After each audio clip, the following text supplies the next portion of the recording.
ada nggak dok pengobatannya tuh untuk mengatasi, selain harus dibedah atau harus dicabut pada akhirnya, pengobatan untuk mengatasi impaksi gigi ini? Biasanya gejala impaksi muncul kalau emang dia di fase tumbuh, 2 minggu konstan sakit, 2 bulan hilang. 2 minggu kemudian sakit lagi konstan, 2 bulan hilang. Artinya periodik dok. Okay. Seharusnya dipertahankan atau dicabut sih dok gigi bungsu itu baiknya? Khasnya tumbuh di rentang usia 17-25 tahun.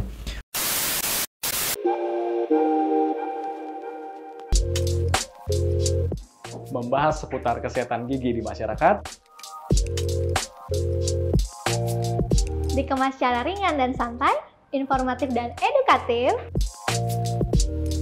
berdasarkan pengalaman dan realita di praktek dokter gigi. Bersama saya Dr. Gigi Indra Wangsa dan saya Dr. Gimo Renata di Tanya Dokter Dokter Gigi.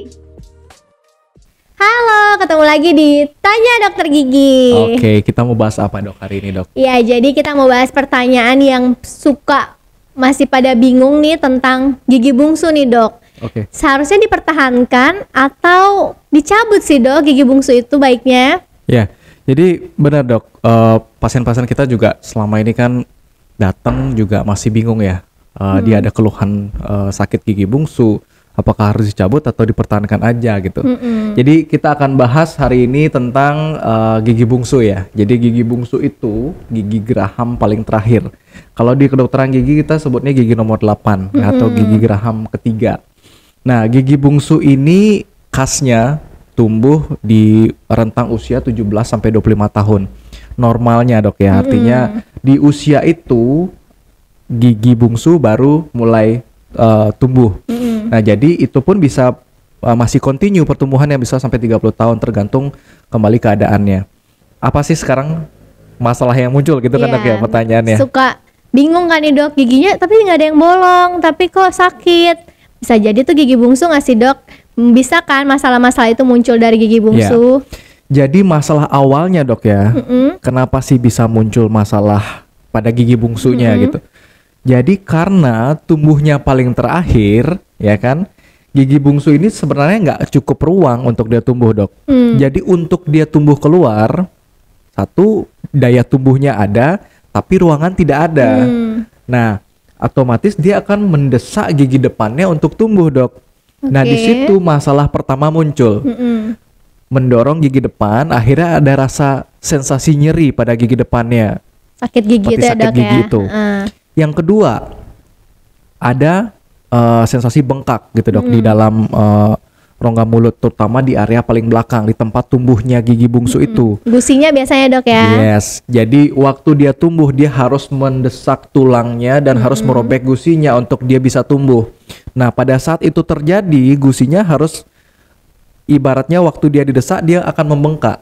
Meradang. Ya, meradang. Jadi ciri dari bengkak radang kan seperti biasa dok ya, membesar, memerah, sakit, ya kan. Akhirnya sering tergigit sama gigi atasnya waktu kita mengunyah dok. Jadi itu pun juga menimbulkan sensasi sakit. Terus yang berikutnya adalah karena tumbuhnya suka nggak benar ya dok ya, tumbuhnya tidak sempurna, nggak yang tumbuh vertikal seperti pada gigi lainnya. Jadi dia akan menciptakan suatu space yang memungkinkan untuk makanan nyangkut di situ. Nah, udah tahu kan kalau makanan nyangkut, susah dibersihkan, susah di maintenance, akhirnya gigi bungsunya lubang, gigi depannya juga lubang, akhirnya menimbulkan sakit atau nyeri gitu dok. Nah tadi kan dibahas ya dok ya, yang dia tumbuhnya tidak sempurna nih dok, atau sering disebut di bahasa kedokteran kan impaksi nih ya dok. Apa sih dok penyebabnya tuh impaksi, atau kenapa dia nggak bisa numbuh vertikal atau lurus seperti gigi lainnya dok? Balik lagi ke kodratnya sih, kodratnya gigi bungsu ini dok ya. Karena dia paling terakhir, jadi dia nggak kebagian tempat ya dok. Betul, sepertinya kalau kita bertanya-tanya kenapa sih Tuhan menciptakan gigi bungsu ini gitu. Padahal secara kita dokter gigi tidak begitu besar perannya atau fungsinya gitu. Jadi gigi nomor 8, gigi bungsu atau wisdom tooth ini sebenarnya tidak memiliki fungsi yang important ya kan. Sudah ada geraham pertama dan geraham kedua. Makanya kita bilang gigi bonus ya dok ya. Nah, Tapi di balik itu sebagai bonus, dia itu memiliki suatu problem dari kehadirannya dari tumbuhnya yang ada namanya impaksi itu artinya dia tidak memiliki cukup daya tumbuh dan tidak memiliki cukup ruang. Artinya dia tidak keluar dengan sempurna, dinamakan impaksi gitu dok ya. Jadi masih terhambat di dalam tulang dan gusi. Jadi penyebab impaksia sendiri adalah tidak memiliki daya tumbuh dan yang kedua memiliki hambatan pada saat pertumbuhannya gitu dok. Oke, nah itu kan tadi kenapa bisa impaksi ya dok. Yes. Terus gimana nih dok dengan gejalanya? Ada nggak sih yang ngebedain gejala gigi impaksi sama sakit gigi dok? Ya pasti untuk orang awam pasti bias ya dok ya. Artinya sensasi yang dirasakan sama, nyeri. Nyeri itu oke, bisa dibilang sakit gigi, sakit gusi. Lalu ada pembengkakan yang kita bisa lihat bahkan bengkak itu membesar, memerah. Lalu secara ekstraoral atau secara wajah ya pipi jadi bengkak. Kelihatan gitu ya dok. Benar, ya bengkaknya. Kayak habis kena bogem gitu loh. Ya. Oke. Lalu terus apalagi dok? karena dia membengkak dok bagian dekat sendi ini, jadi dia ada namanya trismus, susah buka mulut.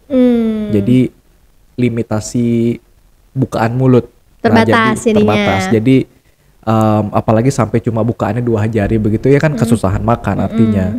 Dan itu tidak akan menimbulkan rasa nyaman dan bisa dibilang untuk meredakan itu ya harus dengan obat-obatan. Artinya obat pereda nyeri dan obat anti bengkak gitu, anti radang dok.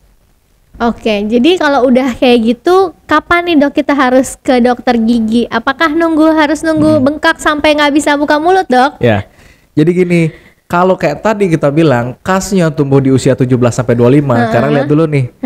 Anda di usia 17 sampai 25 tahun tidak? Yang kedua, apakah bengkak atau sakitnya terjadi pada gigi area paling belakang?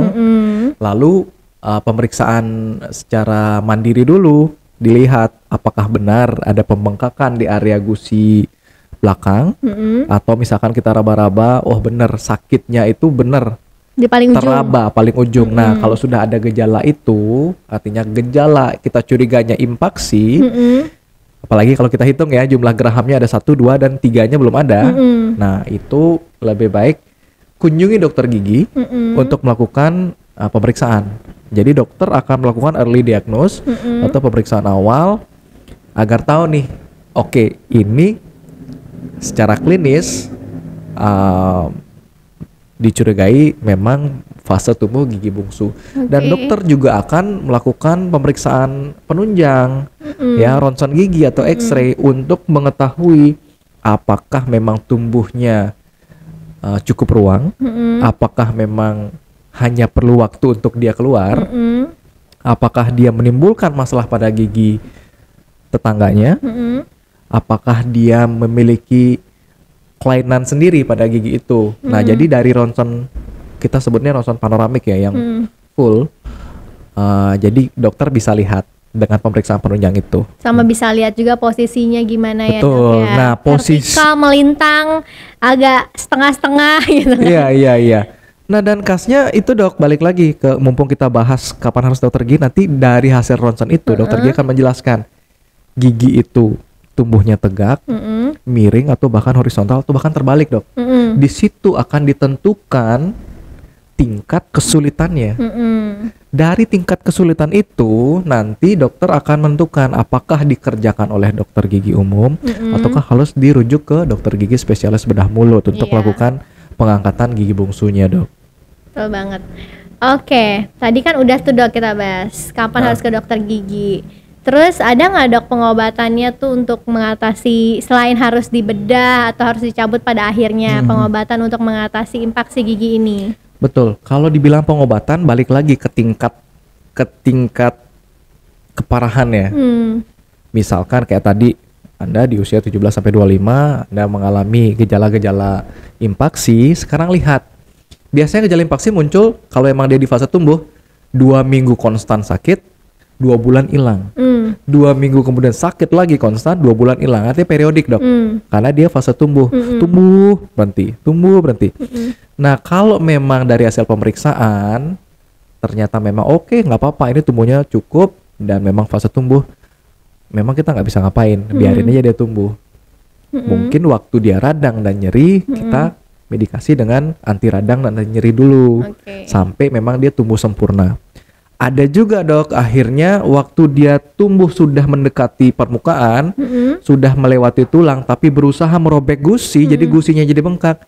Dokter akan menyarankan dok, mungkin dilakukan minor surgery atau bedah ringan untuk menghilangkan si kulupnya itu, menghilangkan si gusi yang menutupi jalan tumbuhnya gigi bungsu itu. Nah jadi ada pemotongan itu. Nah, itu ini ya dok ya, simpel ya dok ya. Lebih simpel dok, lebih ada yang membantu dia supaya tidak radang gusinya dan menjadi kadang dia flabby, menjadi penumpukan sisa makanan di sana dok. Lebih susah maintenance-nya. Ya. Malah bisa berakibat fatal ya dok ya, pada akhirnya kalau dibiarin terlalu lama gusinya yang agak kebuka gitu. Betul. Bisa gigi berlubang akhirnya. Betul. Lalu kalau dilihat dari hasil pemeriksaan dan pemeriksaan penunjangnya itu memang disarankan untuk pencabutan, dokter gigi akan segera membuat rencana perawatan pencabutan atau pengangkatan gigi bungsunya.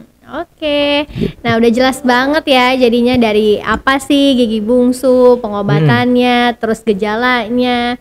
Nah pencegahannya ada nggak sih dok? Kalau dibilang pencegahan, karena kan ya namanya juga itu bagian dari kita tumbuh ya dok ya. Tumbuh giginya baru di usia kita udah dewasa kan ya. Nah jadi kita udah bisa komplain karena sakit gitu. Nah jadi pencegahannya ini bisa dibilang gigi bungsu nggak bisa dicegah untuk tumbuh ya. Jadi kita hanya bisa satu, meringankan gejalanya. Lalu untuk awarenessnya kita supaya kita tahu juga, kan tadi pengobatan tergantung dari tingkat keparahan. Untuk melakukan pemeriksaan rutin. Ya rutin artinya ada atau tidak ada masalah seperti saran kita dok ya, kunjungilah dokter gigi untuk melakukan 6 bulan sekali. Betul. Tapi yang balik lagi dok, kita selalu akan ingatkan, bukan pas ada masalahnya aja. Ya. Karena harus ke dokter gigi tuh sekarang harus dijadiin lifestyle juga nggak sih dok? Betul, lifestyle, karena bisa dibilang kalau lifestyle sekarang kan orang saving money ya. Ke dokter gigi kalau banyak masalah juga jadinya tidak saving money dok. Jadi boros karena banyak masalahnya. Mendingan saving money, dokternya juga happy karena pasiennya sehat. Kalian bisa traveling ya kan dengan saving money-nya.